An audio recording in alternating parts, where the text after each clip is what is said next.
सरकार कोएलिशन सरकार जी, हम साथ में सरकार बनाएंगे।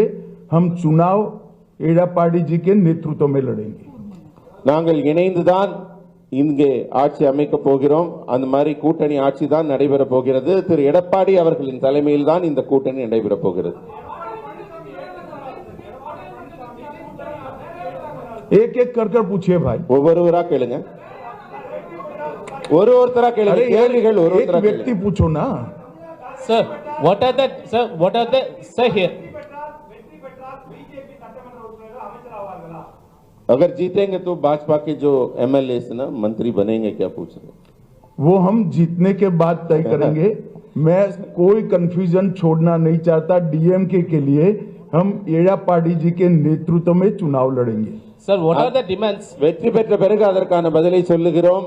இப்ப நாங்க திமுகவோட எந்த விதமான இந்த மாதிரி குழப்பத்துக்கும் ஆளாக்க விரும்பவில்லை. அதனால ரொம்ப தெளிவா சொல்றோம். திரு எடப்பாடி அவர்களின் சீரிய தலைமையில் இந்த கூட்டணி அமைகிறது. வெற்றிக்கு பிறகு முடிவு செய்யப்படும். Sir, एक second sir, what are the demands that ADMK came to alliance with BJP, that NDA? Demand क्या है पूछ रहे हैं? किसका? ADMK demands. एआईडीएमके का कोई कंडीशन नहीं है, कोई डिमांड नहीं। Sir, जरा बताओ भाई तमिल में। ஏடிஎம்கேவோட டிமாண்ட் என்னன்னு அவர் கேட்டதுக்கு ஏடிஎம்கேவோட எந்த விதமான அவங்க டிமாண்டும் வைக்கவில்லை. இது ஒரு இயல்பான இயற்கையான கூட்டணி. sir, अरे भाई, आप पहली बार प्रेस कॉन्फ्रेंस में आ रहे हो। आप हाथ खड़ा करो, Shrikant will give chance.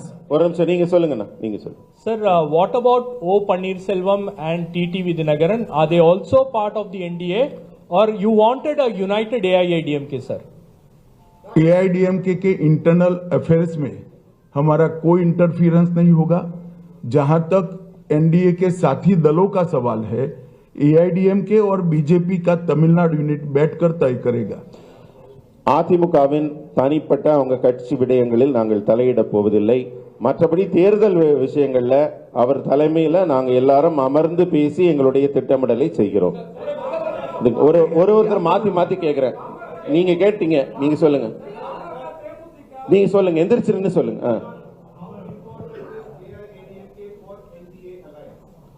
How?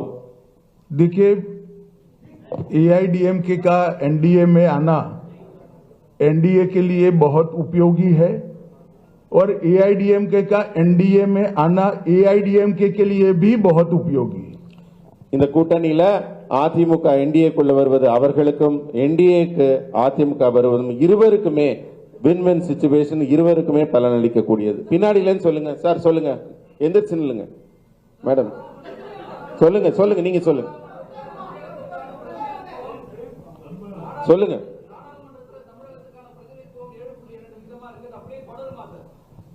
நீங்க கூட்டணியிலேருந்து இப்ப வேற ஒரு விடயம் போறீங்க, டீலிமிட்டேஷன் போறீங்க. கூட்டணி பத்தி கொள்கைகள் முடிங்க. அண்ணா, இரண்டு முக்கியமான தலைவர்கள் இருக்கிறாங்க. உள்துறை அமைச்சர் இருக்கிறாங்க, எதிர்க்கட்சி தலைவர் ஐயா இருக்கிறாங்க. தயவு செஞ்சு கேள்வி கேட்கறவங்க எந்திரிச்சு நின்று கை தூக்குங்க. ஏன்னா எல்லாரும் மரியாதை கொடுத்து உங்களுக்கு ஒரு வந்திருக்கிறாங்க. ஒருத்தர் உட்காருங்க, ஒருத்தரை எந்திரிச்சு நில்லுங்க. அவங்க போடுவாங்க, பேசாதீங்க. எந்திரிச்சு एक मिनट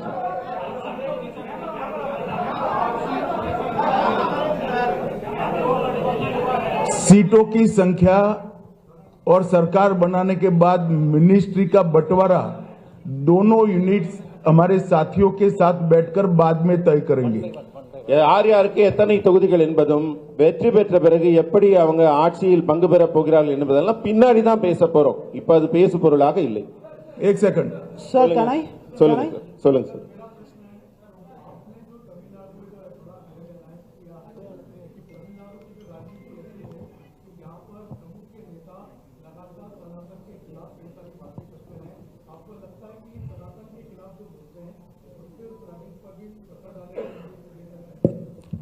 देखिए, अच्छा किया आपने सवाल पूछ लिया। तमिलनाडु के अंदर डीएमके पार्टी सनातन धर्म, 3 लैंग्वेज पॉलिसी और कई ऐसे मुद्दे उठा रही है।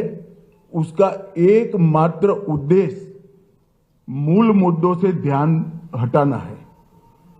அதாவது திமுக சர்க்கார் வந்து தமிழ்நாட்டில் சில முக்கியமான பிரச்சனைகளை தொடர்ந்து எழுப்பிக் கொண்டிருக்கிறார். அது சனாதனமாக இருக்கட்டும், மும்மொழி ஆகட்டும், டீலிமிட்டேஷன், இது போன்ற பல பிரச்சனைகளை எழுப்பிக் கொண்டிருக்கிறார். அது என்னன்னா அவர்களுக்கு இருக்கிற ஆட்சியில் இருக்கிற இந்த முக்கியமான பிரச்சனைகள், ஊழல், மோசடி போன்ற பிரச்சனைகளில் இருந்து மக்களை திசை திருப்புவதற்காக இது போன்ற பிரச்சனைகளை எழுப்புகிறார்கள். सर तमिलनाडु एक सेकंड सर तमिलनाडु एक सेकंड भाई, मेरी बात तो समाप्त होने दो. ऐसे करोगे आप? அந்த கேள்விக்கு இன்னும் पहली बार प्रेस कॉन्फ्रेंस में आए हो क्या?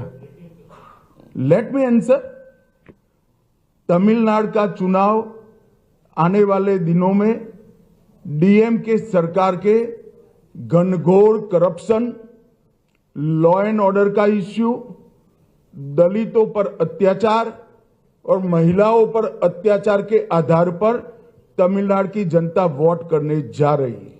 வரப்போகிற தேர்தல் எப்படி இருக்கும் என்றால் திமுகவின் மிகப்பெரிய மோசடி ஊழல்கள் பற்றியும் அதே போல சட்டம் ஒழுங்கில் இருக்கிற ஆபத்தை பற்றியும், தலித் மக்கள் மீது தொடுக்கப்படுகிற தாக்குதல்கள் குறித்தும், பெண்கள் குறித்து இருக்கிற ஆபத்து, பெண்கள் மீது தொடுக்கப்படுகிற தாக்குதல் குறித்தும், இது போன்ற திமுகவின் செயலிழந்த தன்மைதான் திமுகவுக்கு இந்த முறை தேர்தலில் மிகப்பெரிய பேசு பொருளாக இருக்கு.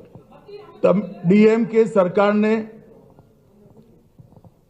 39,000 करोड़ के शराब घोटाला, sand mining scam, energy scam,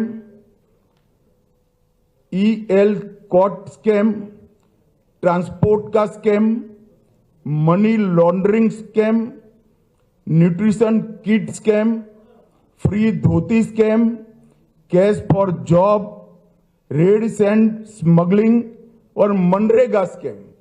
इसके अलावा भी बहुत सारे स्कैम का जवाब पहले तमिलनाडु की जनता को देना चाहिए. तमिलनाडु की जनता स्टालिन और उदयनिधि से एक करप्शन का जवाब मांगती है. இந்த தேர்தலில் திமுக வந்து மக்களுக்கு பதில் சொல்ல கடமைப்பட்டிருக்கிறது. தமிழகத்தின் முதல்வராகிய ஸ்டாலின் அவர்களும் துணை முதல்வர் உதயநிதி ஸ்டாலின் அவர்களும் அந்த ஊழல் आप स्कैम के नाम पढ़ो. நாம் டாஸ்மாக் ஊழல் முதல்ல இருக்கிறது. டாஸ்மாக் ஊழல், அதுல மிகப்பெரிய மோசடி நடைபெற்றிருக்கிறது. அதே மாதிரி 39,775 கோடி அந்த மோசடி நடைபெற்றிருக்கிறது. அதே மாதிரி மணல் இங்கிருந்து கொள்ளை போகிறது, அது 5,800 கோடி ரூபாய்க்கு மேல் அந்த மோசடி இருக்கிறது.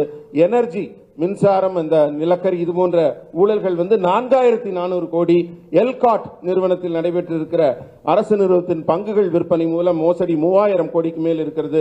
போக்குவரத்து துறையில் நடைபெற்றிருக்கும் ஊழல் 2,000 கோடிக்கு மேல் இருக்கிறது. பண மோசடி, மணி லாண்டரிங்ல வந்து 1000 கோடிகளுக்கு மேல ஊழல் நடைபெற்றிருக்கிறது. அதே போல ஊட்டச்சத்து கிட்டு வழங்குறதுல 450 கோடி. அதே மாதிரி இலவச வேட்டி சேலை, அரசு வேலைக்காக பணம் பெறுவது, செம்மண் கடத்தல் என்று திமுகவின் மோசடியில மன்ரேகா ஸ்கீம் சொல்ற அந்த கிராமப்புற வேலைவாய்ப்பு திட்டத்துல கூட மிகப்பெரிய ஊழல். ஒரு தனிநபருக்கு கிட்டத்தட்ட 45,000 ரூபாய்க்கு மேல மோசடி நடைபெற்றிருக்கிறது. இதற்கெல்லாம் பதில் சொல்லும் நிலைக்கு இந்த முதல்வரும் துணை முதல்வரும் மக்களுக்கு பதில் சொல்ல கடமைப்பட்டுள்ளார்கள். பிரதர் ஒரு நிமிஷம், நீங்க எந்த மீடியா இருந்தாலும் சரி ஒருத்தருக்கு வாய்ப்பு கொடுக்க விட உங்க பேரு உங்க மீடியா சொல்லிட்டு रहने दो ना. சொல்லுங்க, அடுத்த கேள்வி கேளுங்க. சொல்லுங்க தம்பி. தமிழ்நாட்டுல நீட் தேர்வு ஒரு பெரிய பிரச்சனையா இருக்கு. இந்த நீட் தேர்வுல வந்து திமுக தொடர்ச்சியா அதுல வந்து பிரச்சனை பண்ணிட்டு இருக்காங்க. அண்மையில கூட ஒரு அசம்பிளி பார்ட்டிஸ்ல எல்லாம் கூப்பிட்டு அவங்க ரெசல்யூஷன் போட்டுட்டு இருக்காங்க. இந்த மாதிரி விஷயங்கள்ல தமிழ்நாட்டுக்கு பிஜேபி டெட் அகைன்ஸ்டா இருக்கு அப்படின்றத ஃபீல் பண்றாங்க. சோ உங்க அலையன்ஸ் இதுக்கு எப்படி பதில் சொல்லுவீங்க? नीट का इश्यू तमिलनाडु में बहुत बड़ा समस्या। देखिए, नीट का इश्यू भी ये लोग ध्यान भटकाने के लिए खड़ा कर रहे हैं और डिलिमिटेशन का इश्यू भी ये लोग ध्यान भटकाने के लिए खड़ा कर रहे हैं.